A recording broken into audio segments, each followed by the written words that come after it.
In this video, I'm going to show you how to download and install the Expedia app on your mobile device. If you find this video helpful, please consider to like this video and subscribe to my channel. In saying that, let's just jump straight into the video. Okay, so what we want to do is head over to a Play or App Store on our device. Then from there, we need to click search and then search apps and games and type in Expedia.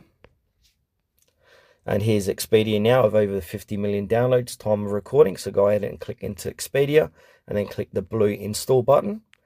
And now, depending on your internet connection, it should take only a few moments to download and install the app onto your device. All right, from there, once it's downloaded and installed, you want to go ahead and click on open. And now it's going to open up the app and click on get started. And now from here, it will say sign in or create an account. So just go ahead and sign in with Google, or you can create a new account with using your email address, or you can even create an account with Facebook.